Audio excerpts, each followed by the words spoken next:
Kevin, Catherine, and Jill. Sorry, I may be in and out today because I've got gardeners doing lots of stuff. Okay, then we'll start with you. So lead us in the first section of the form. Oh, okay. All right. We have to get our time with Jill in early.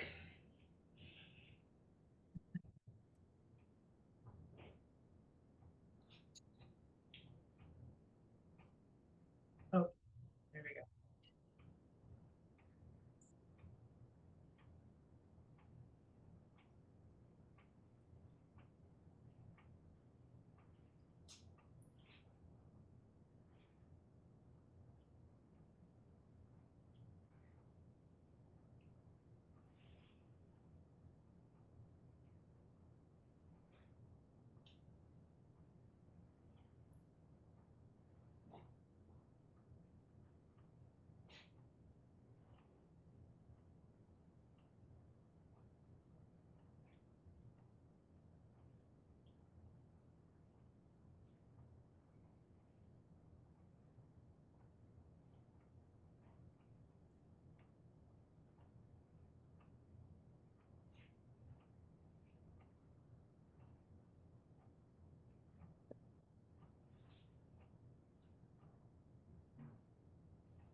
Okay, good. You are improving. You've been practicing, haven't you? Yes, Good. Good to I'm see. thinking about it. A couple of thoughts here. Uh, One, when you do this move here,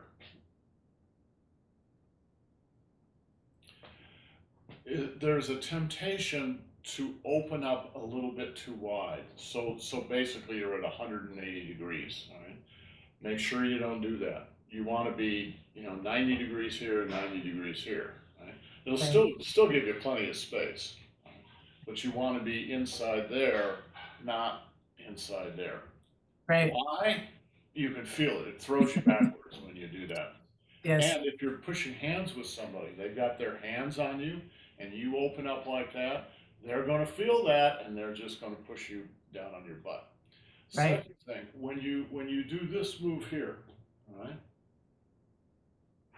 you come down right next to your hip bone here, all right, Mhm.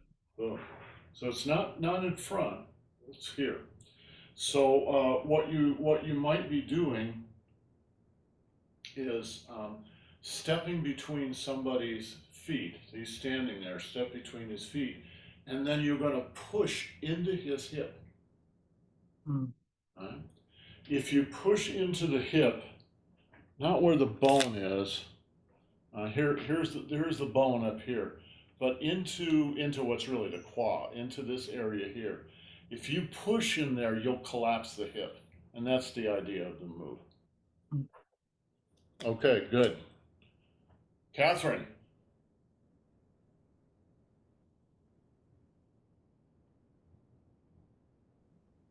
Okay.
Okay, good.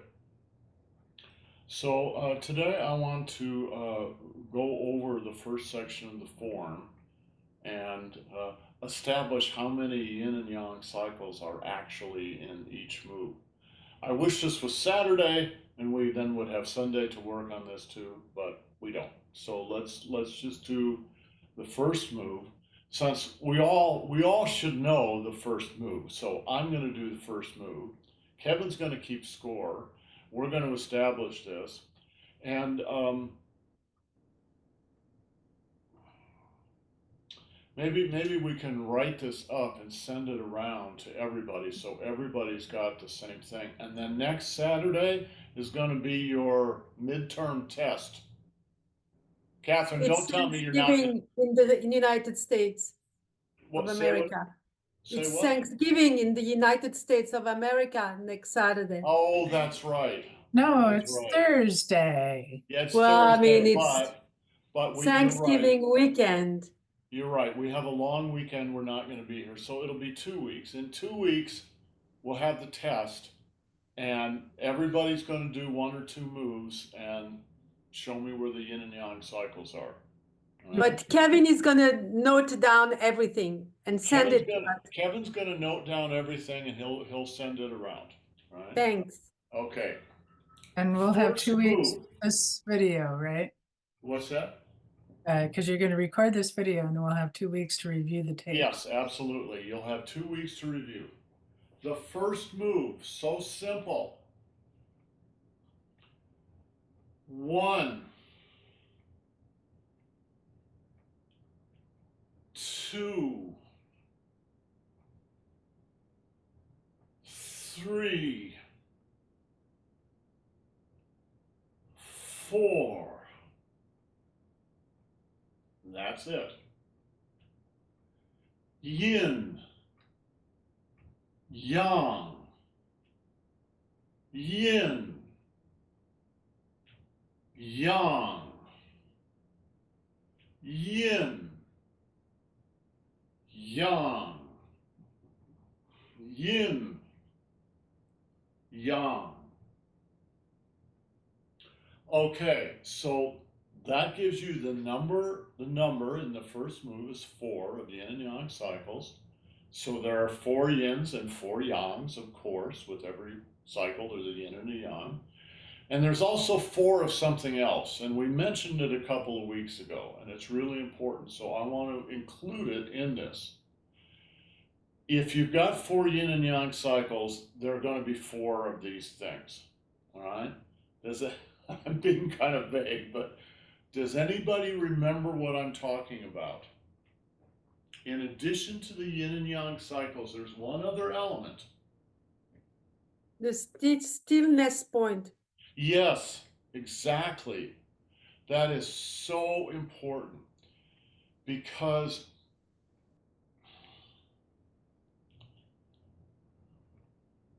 yin and yang grow out of stillness. So stillness is your ultimate ground point. You're essentially touching on the ground every time you touch stillness. So you begin in stillness. The actual translation of kai shi is not so much literal as metaphoric. It means starting from stillness. Kai shi. Literally, it means opening move. But what it means poetically is starting from stillness.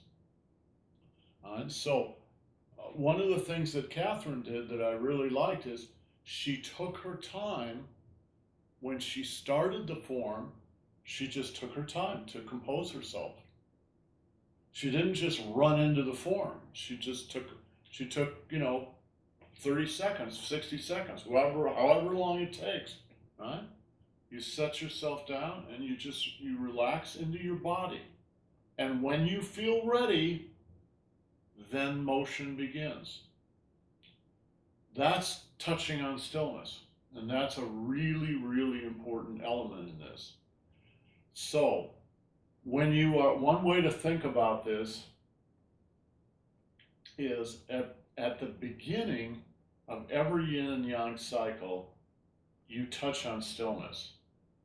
At the end of every yin and yang cycle, you again touch on stillness. And then that becomes the beginning of the next yin and yang cycle. So there's really 3 elements in every yin and yang cycle. There's just one of them is hidden.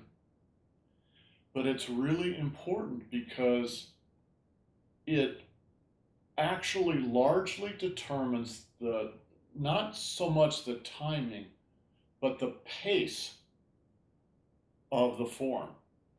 If you don't touch on yin and yang, what happens is you end up rushing. You just sort of rush on through. And and most people do that when they're beginning Tai Chi, and they may do that for years. All right? But if you're paying attention to the points of silence and stillness, all right, that's going to slow you down because you have to slow down to find that space.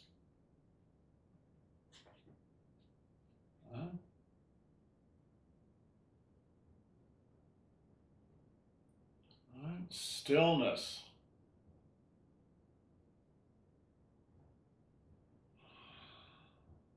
Stillness.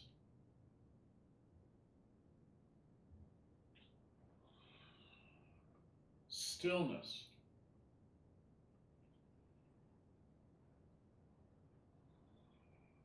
Stillness.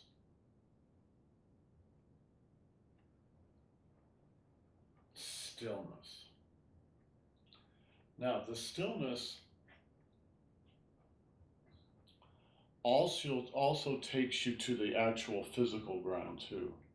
When you go into the yin part of a movement, you're going to be doing that too. But this already gets you there, so you're a little bit ahead of the curve.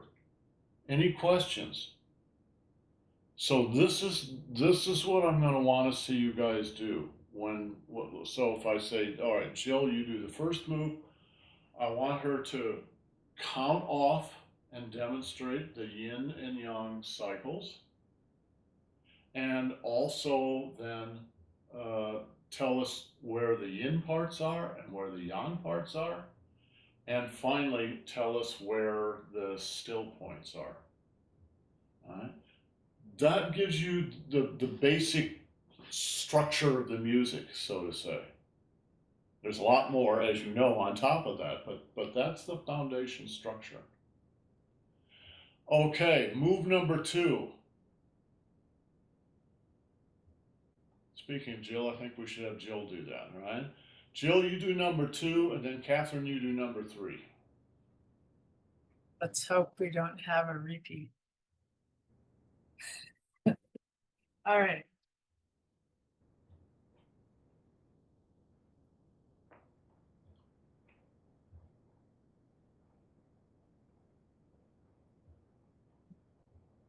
Is that so? This is where I get confused. So, like, when you first move up, I seem to recall that's more pump.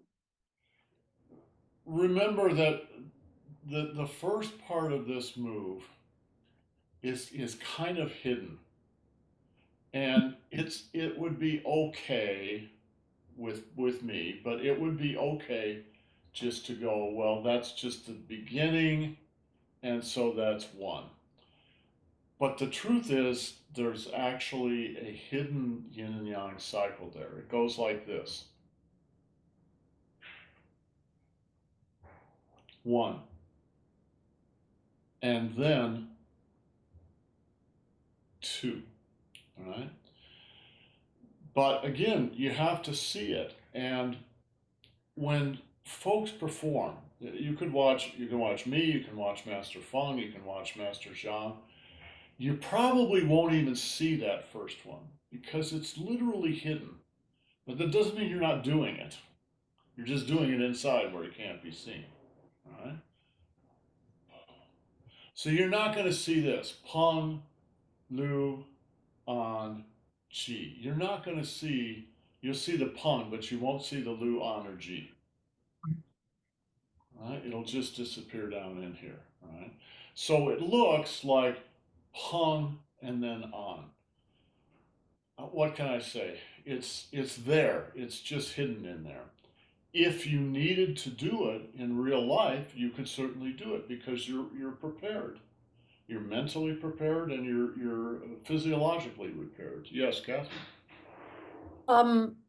So I'm a little confused. I thought that first movement 4, and then we have the first part of the next move here, yin and yang. Yes. That works too? Yeah, you could say so. Yin, yang. Mm-hmm. Yin, yang. Yin, yang. So you could count that beginning part as 3. Okay. Guys, none of this is like biblical. Yeah, I know. I was just no, wanted to check if I was wrong or not. no. You're right. What's important is how you're thinking about it, and you're thinking about it the right way. Okay. If you are winding up to then hit, quote unquote hit, yeah, that's a yin and yang cycle. Okay. So there are different ways that you can divide the pie. What's important is not that you do it some biblical way handed down on high, but rather that your thinking is supported by your thinking. As long as your thinking is correct, then the way you divided it up is okay. It's exactly the same in music. When musicians, say a small band is playing a score and they've got the score there and they're just going to do the score, boom, boom, boom, boom, whatever's written down there, right? But that's not jazz, for instance, because in jazz you're going to improvise on there. But that doesn't, jazz is improvisational, but it doesn't mean there are no rules. You still have to be following the underlying rules, even though you're not following the score. Does this make sense? Jill, does this make sense? Yeah. Okay. All right. So it's not so much that the number is right or wrong, it's whether your thinking is clear or not clear about it. So if you want to go, all right, that's wind up, that's hit, all right? Or you could say, all right, this is wind up, that's hit. There's different ways to do it. Mhm. Personally, um,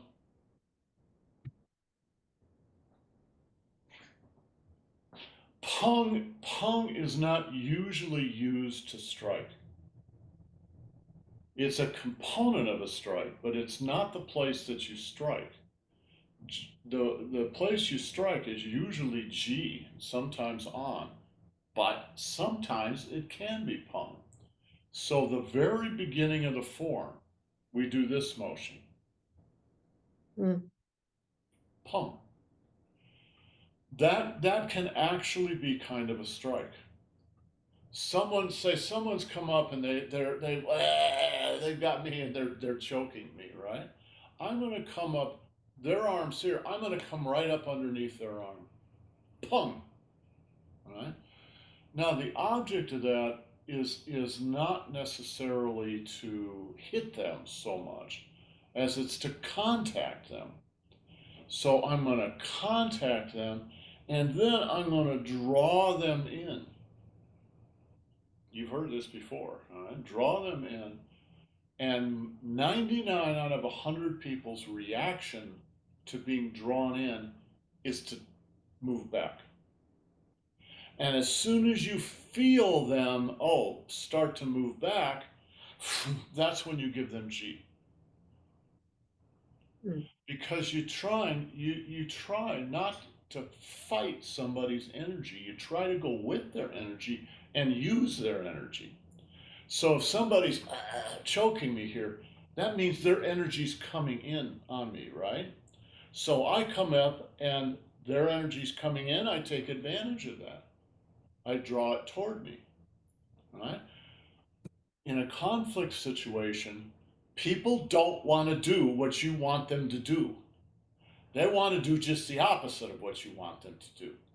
It's not going through the executive function. It's going through the reptilian brain down here, right? So they're not even going to be conscious of it. And all this happens in split seconds. If you give them 20 minutes to think about it, yeah, they'll do something different. But you're not giving them time to think about it. They're simply reacting. What you've been training in for all this time is to get out of being reactive and to be responsive instead. So you feel his energy coming in on you, draw it in more. Master Zhang used to say all the time, help them do what they want to do. That's how you trick them. They want to come in and choke you, all right, come on in. Right? They'll immediately, you can feel their body. Instead of coming in, now it starts to go back. When you feel it going back, then take advantage of it. Right? Draw them in. You feel them go back, push them out. It's very simple. It's so simple, even I can do it. And the thing that's interesting, suppose we were at a workshop. So Jill and Catherine are pushing hands together. I just explained all this so you know and you can anticipate what's going to happen. And I will tell you that you will still fall for it. All right? It'll probably take you a dozen times before you stop falling for that. That's how hardwired our reactions are, how deeply wired into the body they are. It's not going through the conscious mind. So I can say to Jill, okay, Jill, you're gonna push Catherine on the shoulders. She's gonna come up and pull you in, and then you're going to start moving backwards, and then she's gonna give you a little push. So Jill, when she pulls you in, don't back up. Well, what will happen is you will still back up. And you may still back up a dozen times before you can break that habit, so to speak, because it's slowly becoming conscious. And you think, oh no, that's not possible. Yeah, it is. Trust me. That's exactly what will happen. Now, the thing is, when someone pulls you in, you don't have to back up 2 feet. All in order to prove this, what I'm saying. In a way, you don't even physically have to move back at all. All you have to do is move back energetically. Catherine, this is the directions. The physical body may not move, but energetically you're moving. The directions from Alexander technique. All right. So a direction in Alexander technique might be, relax your body, stand upright, relax your body. Now, going from your spine out to your shoulders on both sides, run energy outward, but don't move your physical body. Okay, that's Tai Chi. And part of push hands training is to develop the ability to hear that, to perceive that when somebody is doing it. That doesn't mean they know they're doing it. All right? There's an old Tai Chi saying, I see my opponent, but my opponent does not see me. I'm not talking about seeing with the eyes, talking about seeing with another sense. All right? So I pulled this guy in. He's not moving physically, but energetically he starts moving back. As long as he's moving back energetically, it'll work.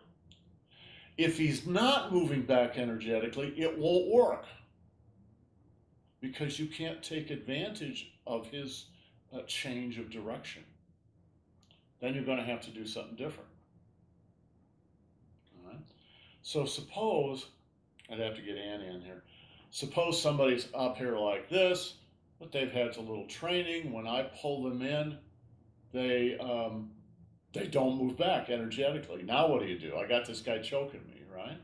Well, one thing you might do is lift the left side of the body, circle the hand over his hand here, over his arm here. Lift on one side and press down on the other. And do that while you're turning. That will also break his chokehold, so to speak. Okay, but it's not a self-defense class. This is an energy class. So you get the idea, right? You have to use your superpower, your Tai Chi superpower, to quote unquote hear their energy. And when you feel that energy, when you feel the wind move from north to south, then you take advantage of it the other direction. How did we get onto this?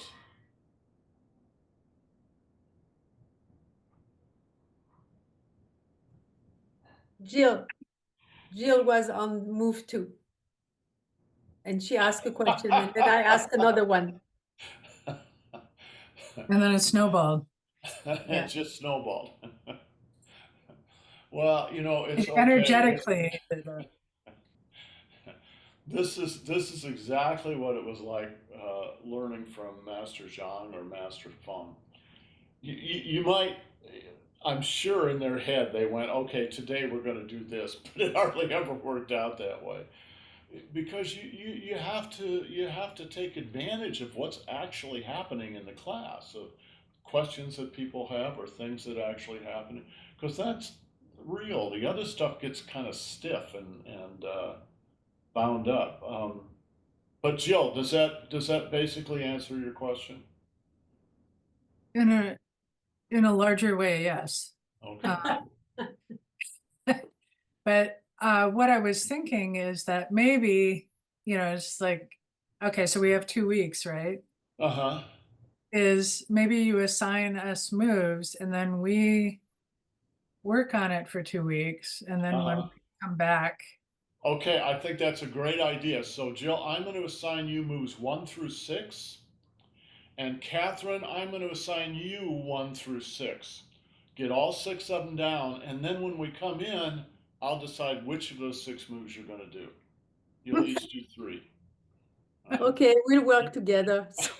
yeah, they're gonna cheat. You can do your own. You can do your own Zoom thing and work together. That's a good idea.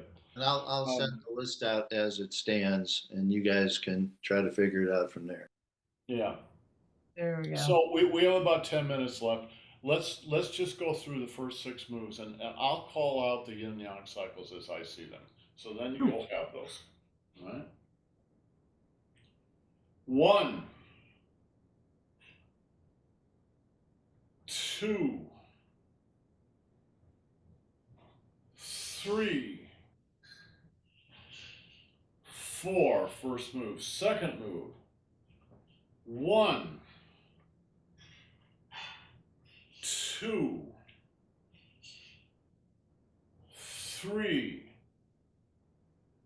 4, 5, 6, 7, 8, 9, 10, 11. Let's make it 12. Let's do the second move one more time. 1, 2, 3, 4, 5, 6, 7, 8, 9, 10, 11, 12. Third move. 1,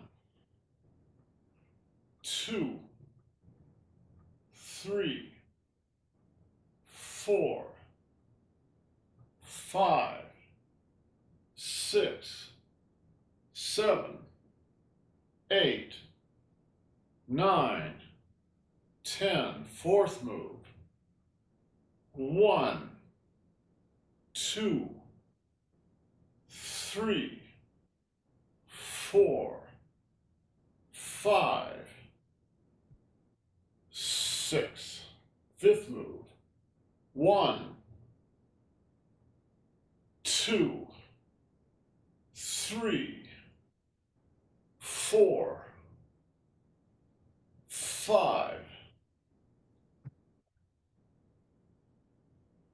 6, 7. How did I have on there? How many did I have on there before, Kevin? You had 6. 6 on the fifth move? What's that? Move 4 is 6 ceiling, right? Well, yeah, but I'm on move 5. I want to make sure I'm on the right. Oh, okay. So for move 5, we had 6. 6. All right, let's do it again. 1, 2, 3,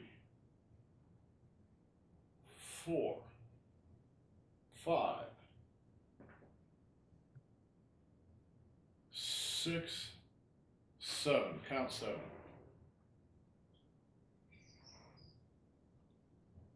1, 2, 3, 4, 5, 6, 7. All right. So 8. did I miscount? Oh yeah, and 8. You're right, and 8. Good. You get a gold star for today. All right. 8. Okay. So let's use that as a foundation for this, and I'll post this recording, and then I'll send you guys the URL for this individually over the email, so you'll know right where to how to get it. And Kevin's gonna make up the list, right? We'll go from there. So I can't remember, was Rand ever? Rand was not in this class, right? Uh, He is? you, Rand, and I were the ones that went through and worked this out the first time. That's where my Oh list yeah. came. Yeah.